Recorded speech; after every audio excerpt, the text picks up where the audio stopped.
आज हमारा टॉपिक है एक्शन पोटेंशियल। हम दो टाइप के पोटेंशियल पढ़ चुके हैं, रेस्टिंग मेम्ब्रेन पोटेंशियल और graded potential. Resting membrane potential क्या था? अगर आप सेल की न्यूरॉन हमारा रेस्ट पे है तो उस टाइम पे जो पोटेंशियल डेवलप होता है उसके अंदर, जो कि होता है -70 मिली वोल्ट न्यूरॉन के अंदर, इसे हम कहते हैं RMP, रेस्टिंग मेम्ब्रेन पोटेंशियल। ये कैसे कैसे डेवलप होता है हमने देख लिया था, leakage potassium channel, leakage sodium channel और सोडियम पोटेशियम एटीपीएस से। अब जैसे ही आप पोटेंशियल देंगे, जैसे ही हम स्टिमुलस देंगे इसे, अगर तो वो स्टिमुलस थ्रेशोल्ड से कम हुआ तो वो होंगे ग्रेडेड पोटेंशियल। अब इस वीडियो में हमें देखना है, अगर इतना स्टिमुलस मिला कि जो थ्रेशोल्ड -55 मिली वोल्ट तक सेल को पोटेंशियल को चेंज कर दे, तो क्या होगा? उसे हम कहेंगे एक्शन पोटेंशियल। तो एक्शन पोटेंशियल की बेसिक डेफिनेशन है कि the sequence of rapid changes that take place in membrane potential to a threshold stimulus. Threshold stimulus मिलने पे जो जो मेम्ब्रेन के अंदर वोल्टेज चेंजेस आएंगे, पोटेंशियल चेंजेस आएंगे, उसे हम कहेंगे एक्शन पोटेंशियल। अब बेसिकली हमने इसको जेनेसिस देखना है इसका, कि जेनेसिस कैसे होता है। तो इसके जेनेसिस में प्रोसेस है डीपोलराइजेशन, रीपोलराइजेशन, जेनेसिस और हाइपरपोलराइजेशन। तीन प्रोसेस है, ये तीनों मिलके एक्शन पोटेंशियल के जेनेसिस को और ट्रांसपोर्ट को, जो मतलब आगे एक न्यूरॉन है, यहाँ पे एक्शन पोटेंशियल बना तो ये प्रोपोगेट होता है, सेल्फ प्रोपेगेटरी है ये। मतलब एक जगह बना, उससे आगे चलता रहेगा पूरे न्यूरॉन के अंदर। एक्सोन हिलॉक पे बनता है मेनली। एक्सोन हिलॉक पे क्या होता है, जैसे ये न्यूरॉन अपना, ये टर्मिनल है, ये जो पॉइंट है एक्सोन हिलॉक, यहाँ पे एक्शन पोटेंशियल सबसे जल्दी बनता है, क्योंकि यहाँ पे सबसे ज़्यादा नंबर ऑफ सोडियम चैनल्स होते हैं, वोल्टेज गेटेड सोडियम चैनल्स, जिसकी वजह से एक्शन पोटेंशियल का जेनेसिस होता है। अभी हम देखते हैं जेनेसिस कैसे होता है।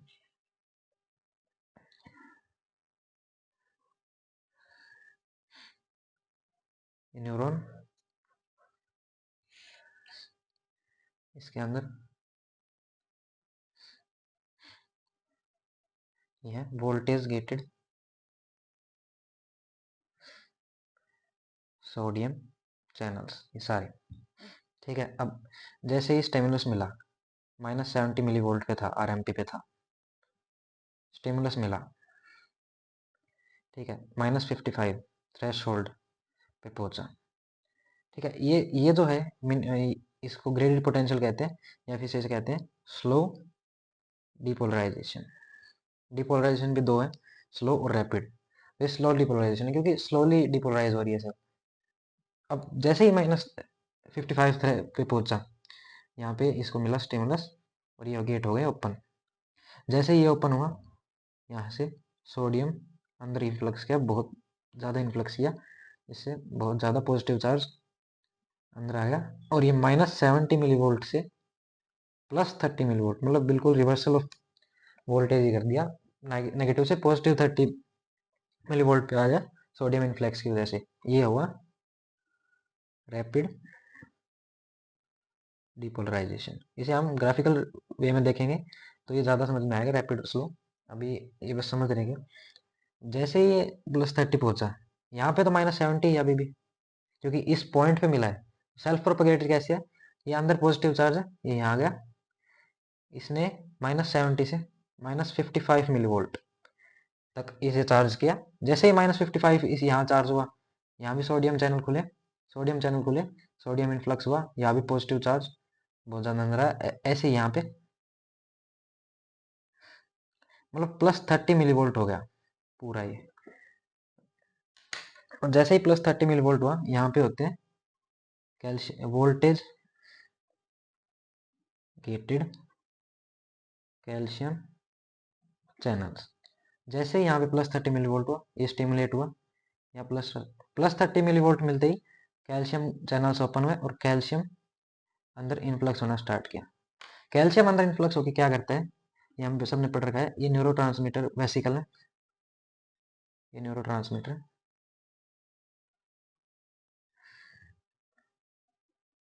जैसे ही कैल्शियम अंदर इन्फ्लक्स हुआ, ये यहाँ पे रिसेप्टर होते हैं मेम्ब्रेन के ऊपर और न्यूरोट्रांसमीटर वैसे के ऊपर। तो कैल्शियम क्या करता है, इन दोनों को मिलाता है। ठीक है, जैसे ही ये बाइंड किया आपस में, यहाँ से वेसिकल ऐसे हो गई और मेम्ब्रेन हट गई, और ये जो है ये साइनेप्स के अंदर आ गए। साइनेप्स के अंदर आए तो ये अगली सेल है, ये अगली सेल पे रिसेप्टर, ये इस पे जाके बाइंड कर गए और ये आगे चला गया एक्शन पोटेंशियल। इसलिए एक्शन पोटेंशियल सेल्फ प्रोपगेटरी है, क्योंकि सिर्फ स्टिमुलस तो सिर्फ यहाँ था, ठीक है, और ये खुद ही आ गया अंदर, सेल के अंदर अंदर बढ़ के गया, एक सेल से दूसरे सेल में भी कैल्शियम के थ्रू चला गया, न्यूरोट्रांसमीटर के थ्रू। तो इसलिए सेल्फ प्रोपगेटरी होता है। तो ये तो हमारा हो गया depolarisation wave.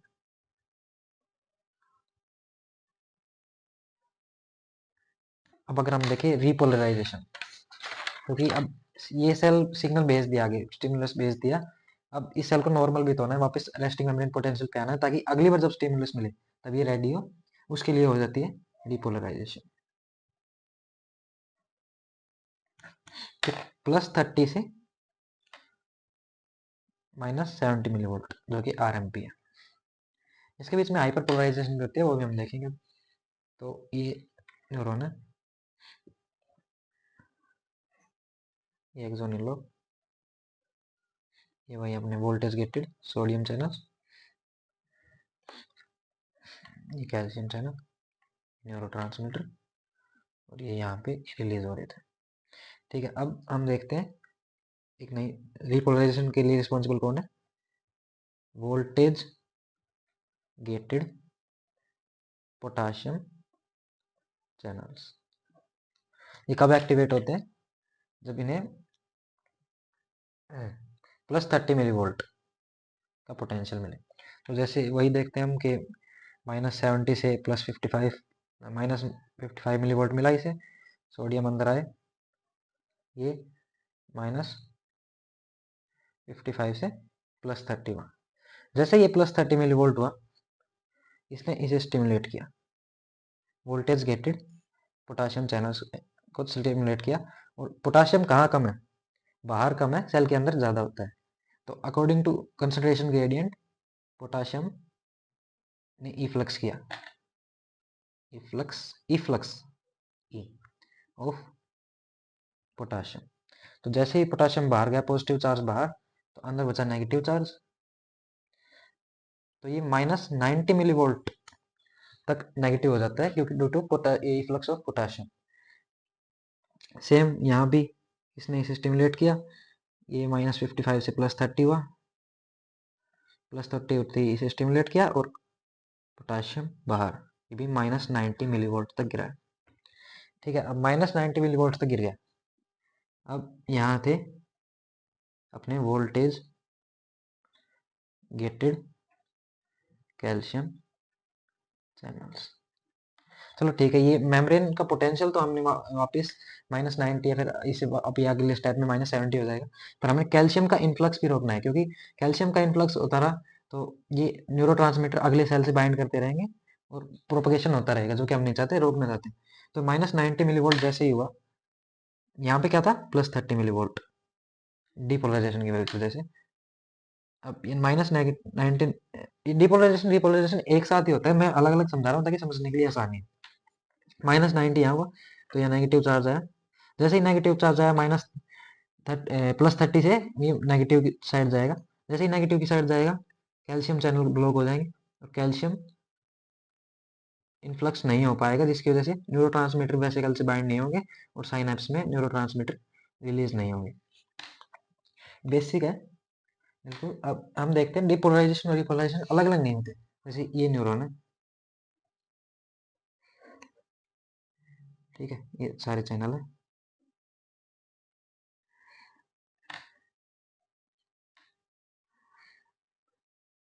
Voltage gated sodium channels, calcium channels और पोटाशियम चैनल्स। ठीक है, तो ये डीपोलराइजेशन वेव ऐसे जाती है।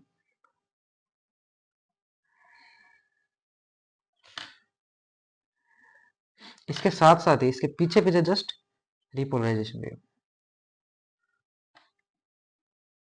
मतलब ये ऐसे ये डिपोलराइज हुई सेल, यहाँ गया, ये वापस रिपोलराइज, ये वापस डिपोलराइज, ये वापस रिपोलराइज, वापस डिपोलराइज, वापस रिपोलराइज, और कैल्शियम इन्फ्लक्स यहाँ से स्टार्ट हुआ और रिपोलराइजेशन में बात ही कैल्शियम इन्फ्लक्स बंद हुआ, जिससे सिग्नल आगे ट्रांसमिट नहीं होगा।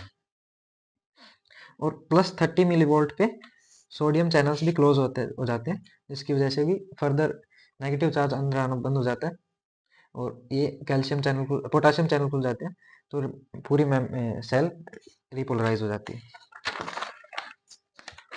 अब हम देखते हैं कि आरएमपी तो जैसे हमने पढ़ा था -70 मिलीवोल्ट है, और रिपोलराइजेशन का मेन एम क्या था कि जो +30 चला गया था डिपोलराइजेशन के टाइम मिलीवोल्ट, उसे -70 मिलीवोल्ट पे लाना है, आरएमपी पे लाना है, आरएमपी रिस्टोर करना है ताकि नेक्स्ट स्टिमुलस के लिए सेल रेडी रहे। पर हमने देखा कि -90 मिलीवोल्ट तक गिर गया। ऐसा क्यों? क्योंकि वाई -90 मिलीवोल्ट, बिकॉज कि जो ये अपने वोल्टेज गेटेड पोटाशियम चैनल है, ये slow to close, slow to open gate channels हैं, slow to close channels means ये बंद होने में टाइम लगता है। तो जैसे ही इनके पास +30 का थ्रेशोल्ड, +30 वोल्टेज आया, ये बंद होना स्टार्ट किया इन्होंने, पर ये धीरे धीरे बंद हुए, तो ज्यादा थोड़ा सा ज्यादा नेगेटिव चार्ज अंदर आया और -70 की जगह इन्हें बंद -70 पे होना था, पर ये slow slow to close channel है, तो ये -90 पे जाके बंद हुए और सेल थोड़ी सी हाइपर पोलराइज स्टेट में चली गई।